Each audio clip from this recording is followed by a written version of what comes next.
Picture a man in 1970. He's 32 years old. He works at a manufacturing plant outside Detroit. He makes about $9,800 a year, which is the median household income at the time. His wife stays home with their two kids. They own a 3-bedroom house that cost them $23,000. Their mortgage payment takes up about 25% of his paycheck. They have one car. They take one vacation a year, usually a road trip. They have a savings account with 3 months of expenses in it. And at the end of every month, there's money left over. Not a fortune, but enough. Enough to breathe. Now, picture a couple in 2025. She's 31, works in marketing, makes $62,000. He's 33, works in IT, makes $71,000. Combined household income, $133,000. Adjusted for inflation, they make significantly more than that man in 1970. They should be doing better. They should be building wealth. They should be the most financially secure generation in American history. Instead, they put a car repair on a credit card last month. How is that possible? How does a household earning 6 figures feel more financially fragile than a single-income family from 50 years ago? That question is going to reshape how you think about money, work, and what you've been told about the American dream, because the answer is not what you expect. Let's start with the house. In 1970, the median price of a home in the United States was about $23,000. According to data adjusted for inflation, that's roughly $180,000 in today's money. That man in Detroit, earning the median income, could afford that house on a single salary. Housing ate about 25% of his gross income, the standard rule of thumb. Comfortable, manageable. Now, the median home price in 2024, according to data tracked by the Federal Reserve, crossed $417,000. For our couple making $133,000 combined, that house now consumes a far larger portion of their income. And here's the part that matters.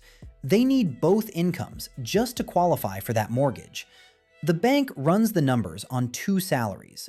The real estate agent shows them homes priced for 2 salaries.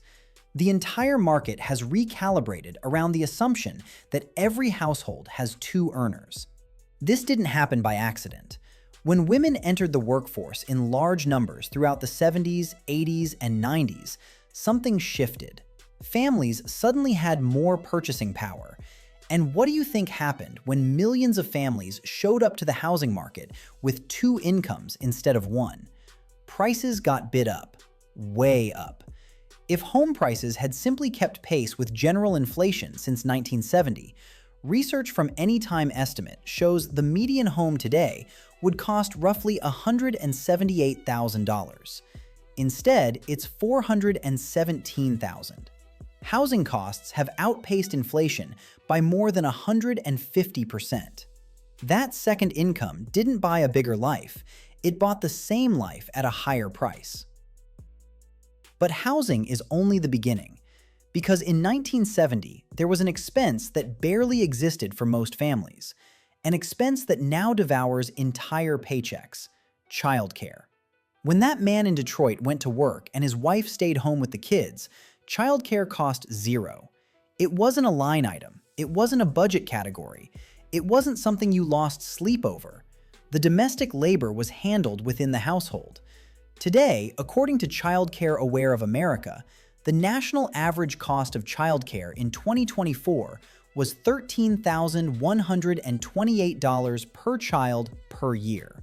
Got 2 kids? That's over $26,000. In high-cost states like Massachusetts, a single child can run you over $20,000 annually. In Washington, D.C., nearly $24,000. The Department of Health and Human Services says childcare is affordable when it costs no more than 7% of a family's income.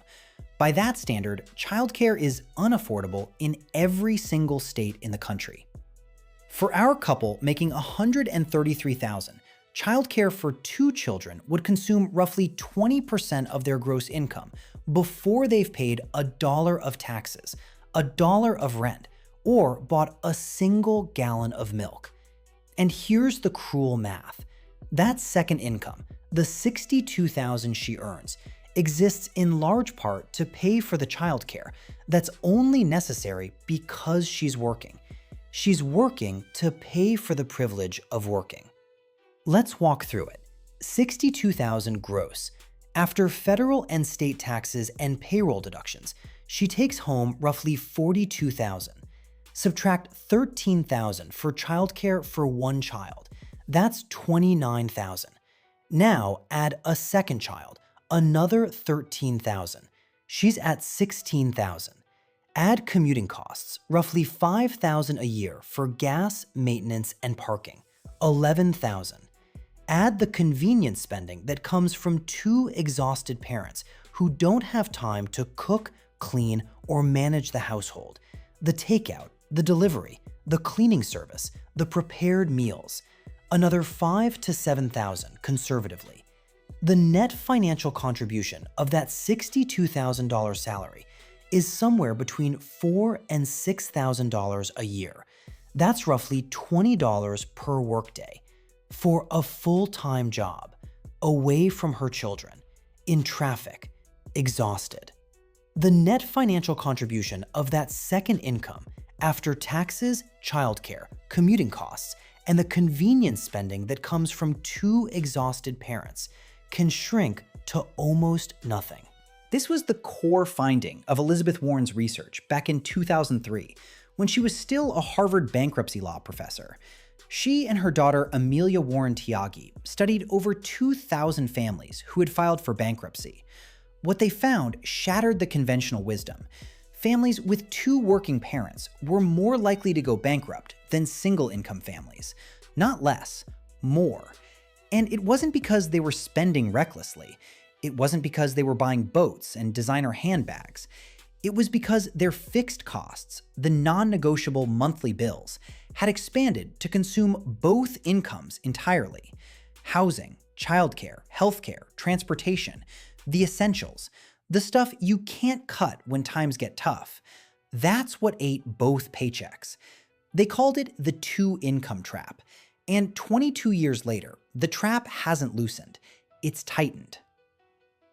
Let's go back to our man in 1970 for a moment, because there's something about his financial life that almost nobody talks about, and it might be the most important part of this whole story. He had a backup plan. If he lost his job, if he got hurt, if the plant closed down, his wife could enter the workforce. She could find work. Not glamorous work, maybe not well-paying work, but income. That second potential earner was an insurance policy, a reserve, a financial airbag that the family never had to deploy under normal circumstances. Today's dual-income family has already deployed the airbag. Both incomes are fully committed. The mortgage requires both. The car payments require both. The childcare requires both. There is no backup. There is no reserve. If either partner loses their job, gets sick, burns out, or needs to step away for any reason, the family doesn't just tighten their belt, they fall.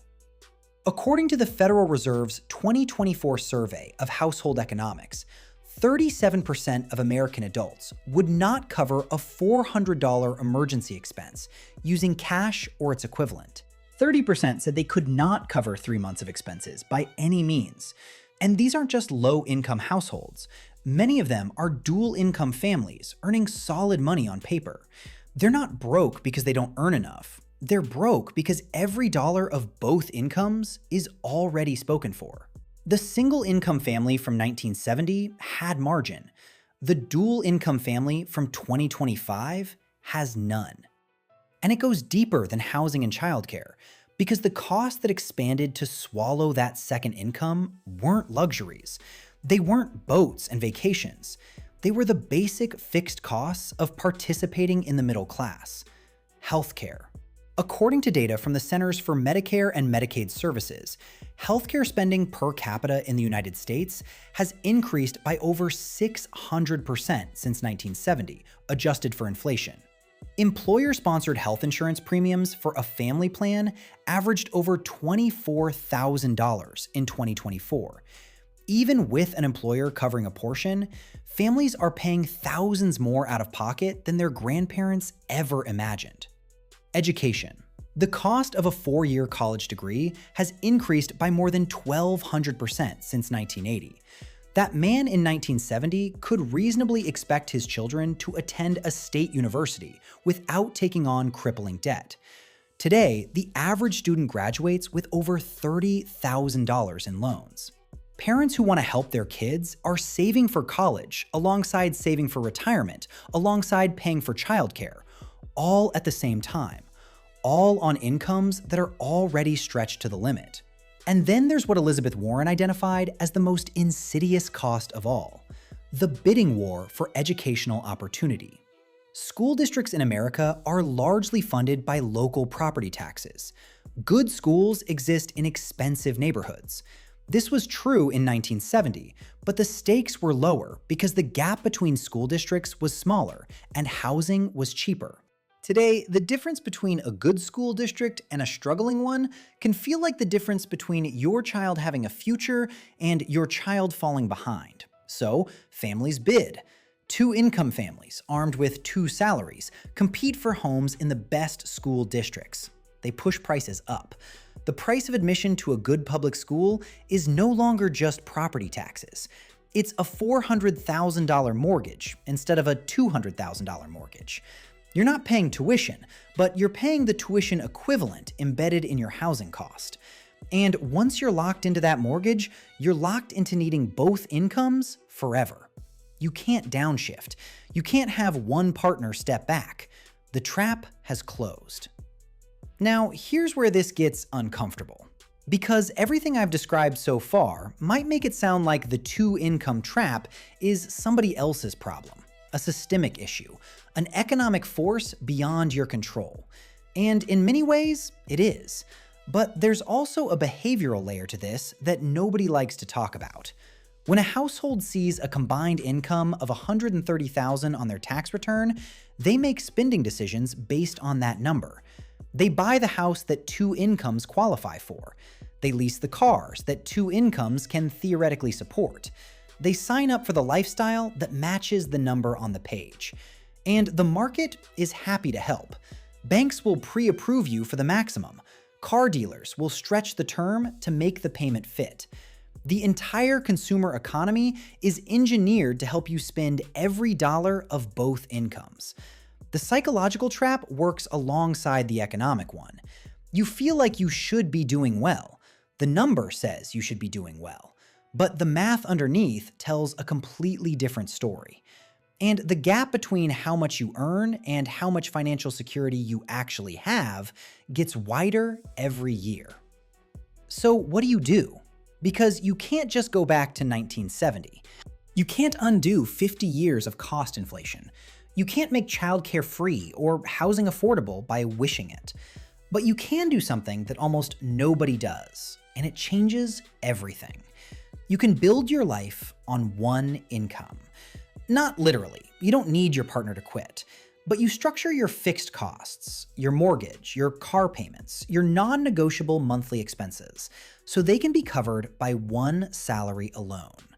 The second income becomes discretionary. It goes into savings, investments, debt payoff, not into a bigger house, not into a second car payment, not into a lifestyle that requires 2 paychecks to sustain. This is hard. It means buying the smaller house in the less prestigious neighborhood. It means driving past the homes you technically qualify for. It means explaining to friends why you're not upgrading when your income says you could. But within 5 to 10 years, something shifts. The investments compound. The emergency fund is real. The debt is gone. And you have what your grandparents had in 1970, and what most dual-income families in 2025 don't. You have options. You have margin. You have the ability to absorb a shock without the whole structure collapsing. One partner could take a career risk. One partner could step back to be with the kids. One partner could care for an aging parent. You could make decisions based on what's best for your family, instead of what's necessary to make the mortgage payment. That's not just financial planning. That's freedom.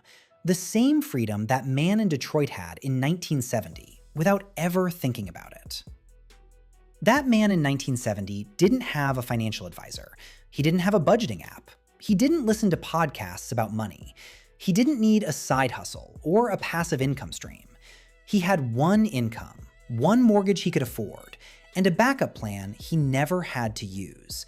He wasn't rich, but he was secure. And security is a kind of wealth that no salary number can replace. 55 years later, we have two incomes, bigger houses, nicer cars, subscription services our grandparents couldn't have imagined, and no margin for error. A single unexpected expense can unravel everything. A job loss can become a foreclosure. A health scare can become a bankruptcy. We didn't get richer, we got more leveraged. We traded flexibility for square footage. We traded margin for the appearance of prosperity. And we spent the backup plan before we ever needed it. The families who will thrive in this economy aren't the ones who earn the most. They're the ones who refuse to let their expenses expand to consume everything they make. The ones who keep a backup plan in reserve instead of spending it just to keep up. The ones who understand that the number on the paycheck is not the same thing as the security in the bank account. Your grandparents understood something that we've forgotten. Wealth isn't what you earn, it's what you keep. And security isn't two incomes, it's having one you don't need. If this changed how you think about money, subscribe. Share this with someone who needs to hear it.